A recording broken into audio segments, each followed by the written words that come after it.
कुंडली जागरण और षटचक्र का वर्णन कर रहा हूँ। देखो, इस ब्रह्मांड में जो शक्ति है वो सारी शक्ति किसमें है? कुंडलिनी में है। और मैं पहले इनके आदि गुरु शिव, हिरण्यगर्भ, कृष्ण आदि को नमस्कार करता हूँ।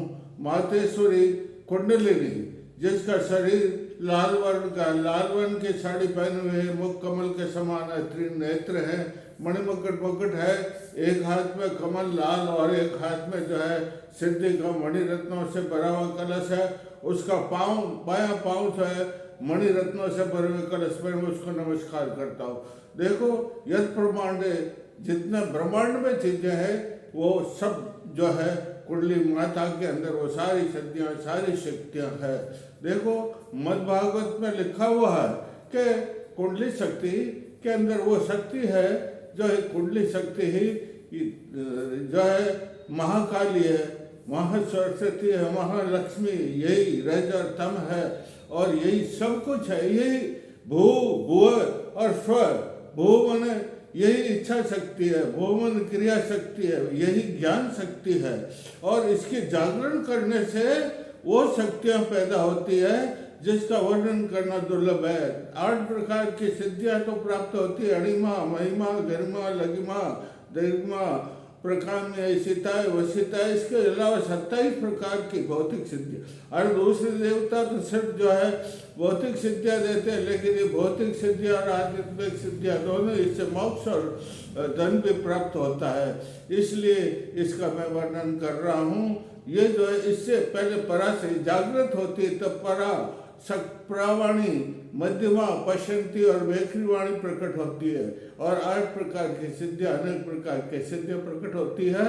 देखो, ये जो है जब जागृत होती है तब जैसे स्विच है, स्विच बिजली का लगा, तारों में से सब जो है जगमगाहट करने लग जाते हैं। इस प्रकार कुंडली का बटन दबाने से षटचक्र जगमगाहट प्रकाशित हो जाते और उनकी सिद्धियां प्रकट होती है। अब देखो, इसमें 6 चक्र है।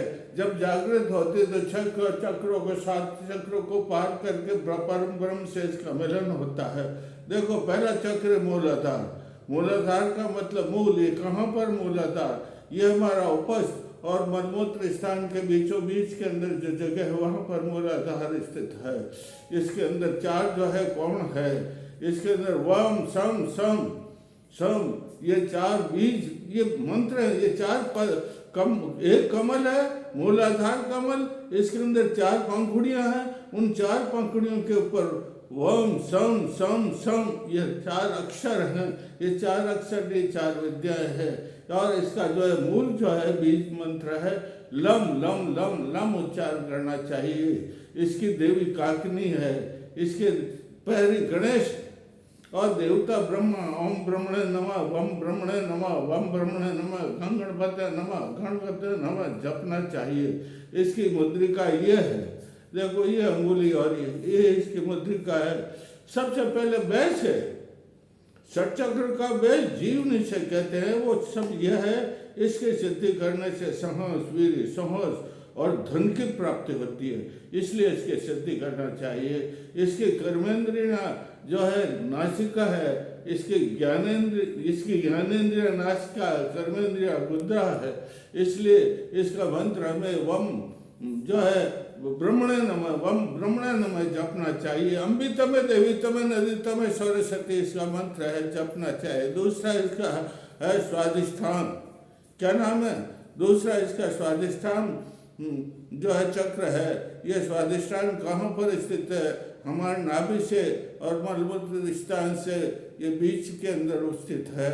इसके अंदर जो है 6 पंखुड़ियाँ हैं और 6 पंखुड़ियों के ऊपर बम, बम, मम, यम, रम, लम, ये 6 बीज मंत्र लिखे हुए होते हैं। और इसका तो मूल तत्व बीज मंत्र का क्या है? इसका है वम, वम, वम, वम, वम। पहले मैंने मूलाधार बताया था। मूलाधार की देवी डाकिनी है और उस मूलाधार का जो है अपान वायु है। इस जो है वायु, इसका जो है व्यान है, स्वादिष्ठान का व्यान वायु है। और इसकी देवी है राखिणी। क्या नाम है? राखिणी। और इसका मंत्र है ओम वम विष्णुवे नमः, वम वैष्णवे नमः इसको जपना पड़ता है। और इसकी मुद्रिका है ये देखो अच्छी तरह से इसकी मुद्रिका है। और इसको जप, ये स्वाधिष्ठान जपने से सब सिद्धियां प्राप्त होती है। इसका जपना चाहिए। स्वाधिष्ठान चतुर्दल षष्ठदल पद में वम मूलम स्थिता है। और इसकी सिद्धि बुद्धि वो उसकी मूलाधार की देवी सिद्धि बुद्धि है। कौन सी है? और कुंकुमवर्ण के गणेश है। और इस स्वाधिष्ठान की देवी सरस्वती है। कौन है? सरस्वती देवी। जपना चाहिए। इसके बाद में तीसरा आता है मणिपुर चक्र। मणिपुर चक्र इसका नाम इसलिए रखा गया है, मणियों से, ये नाभि में स्थित है। किस में स्थित है? नाभि में स्थित है। इसका नाम इसलिए रखा गया है कि मणियों से पूरित है, मणियों की नगरी है, मणियों का खजाना इसमें। जब इसकी सिद्धि करते हैं तो मणियों का खजाना प्राप्त होता है। और इसका जो है मंत्र है मणिपद में होम, मणिपद में होम, मणिपद में होम। ओम रुद्राय नमः, ओम रुद्राणे नमः। त्र्यंबकम यजामहे सुगंधिम पुष्टिम वर्धनम उर्वारुकमे बंधना मृत्यु और मोक्ष माम देता। ये इसके मंत्र हैं। इसका रुद्र देव है।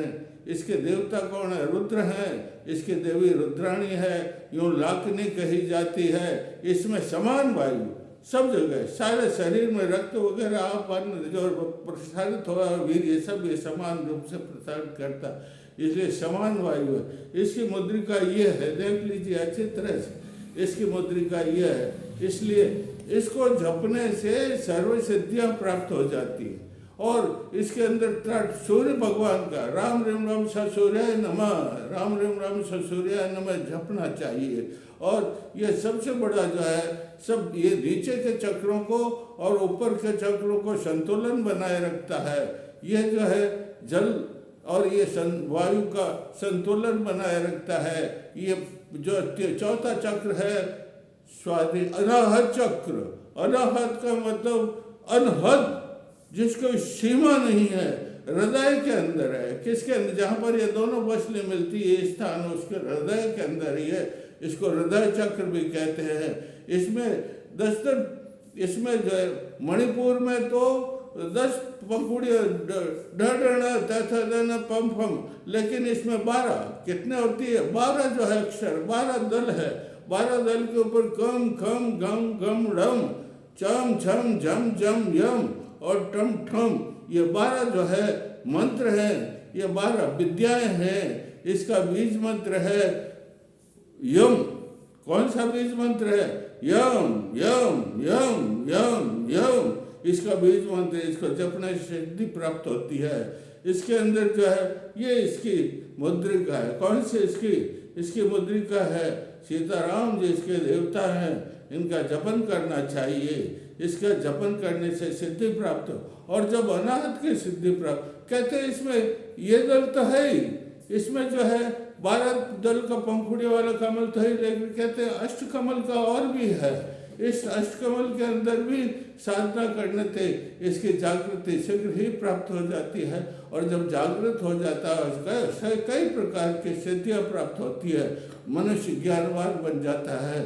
जड़ चेतन सब जो है उसमें जितनी सिद्धियाँ छिपी हुई है पृथ्वी में, कुंडली माता के अंदर बास में जितनी ब्रह्मांड में शक्तियाँ, वो सब ये इसमें प्राप्त, इसका ये मुख्य है। ये हृदय चक्र भाई मुख्य है। ये ऊपर का सूर्य क्षेत्र का और ये नीचे का काम क्षेत्र का संतुलन करता है।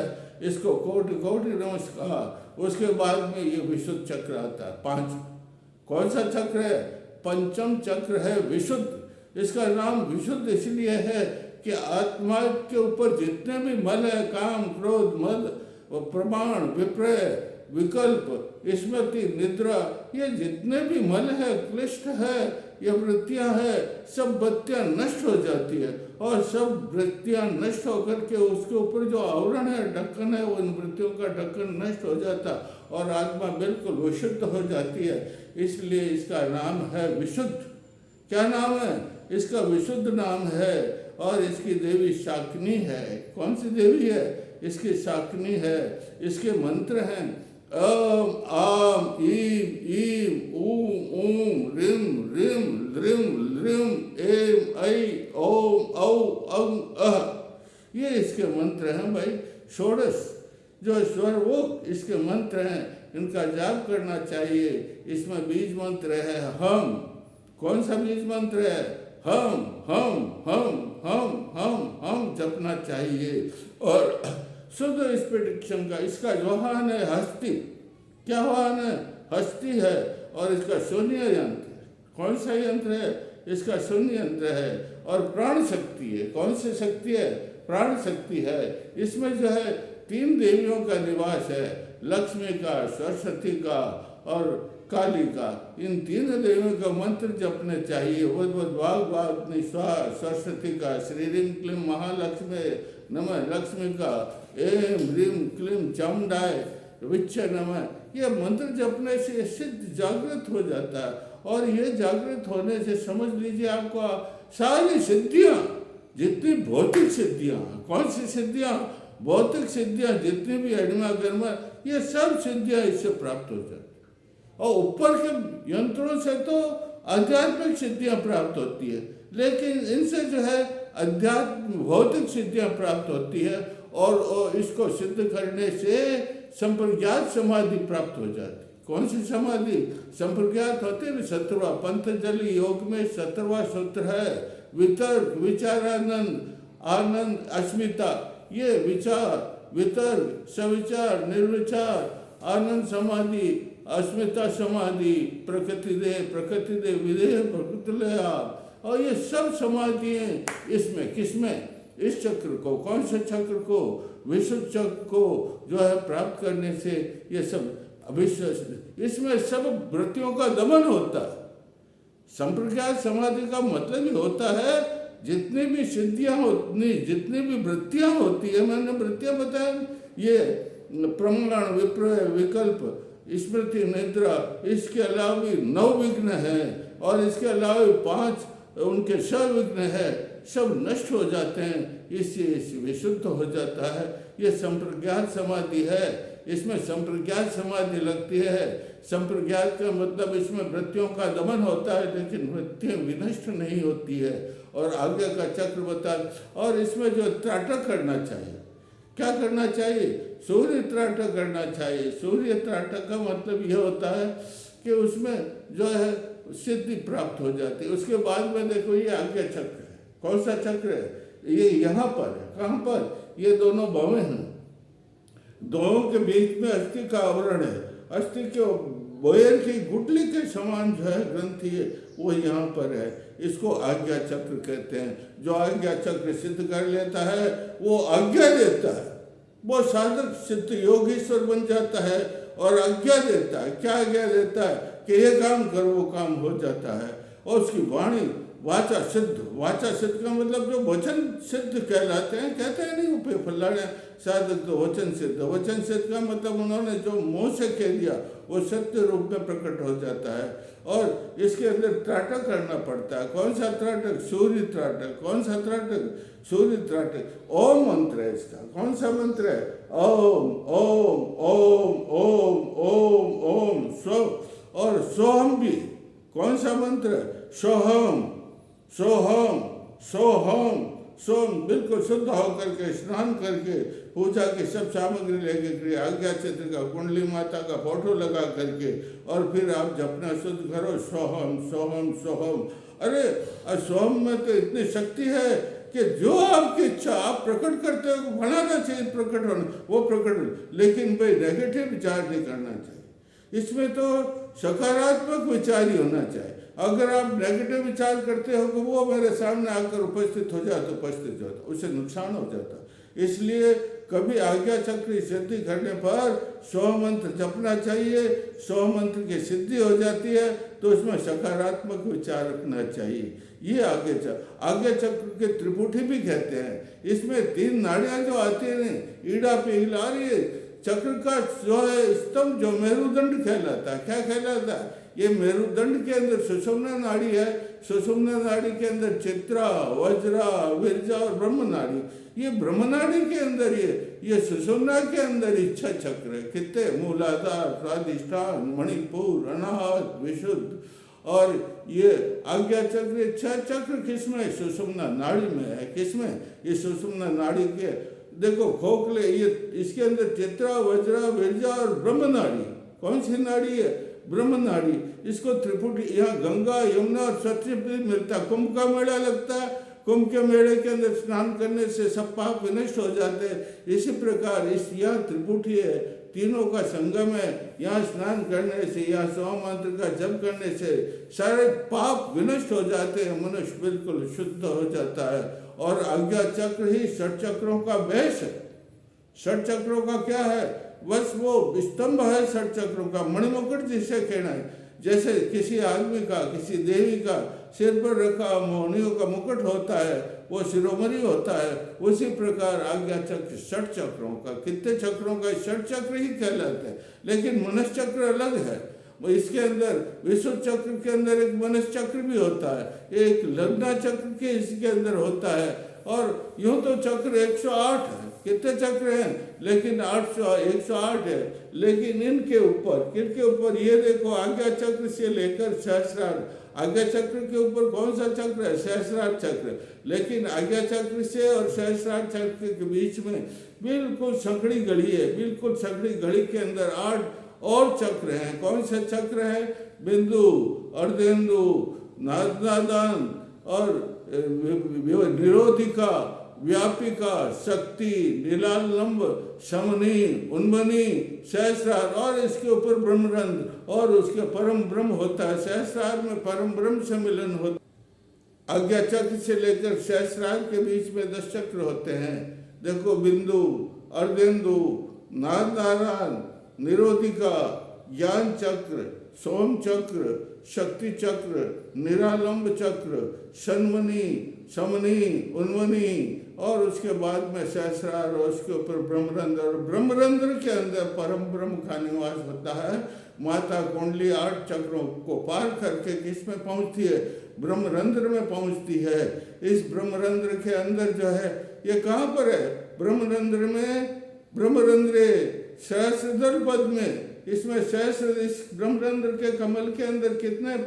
एक कमल है जिसमें 1000 पंखुड़ियां होती। कितनी? 1000 पंखुड़ियां। कौन कौन सी हैं? देखो, अच्छी तरह से सुन लो।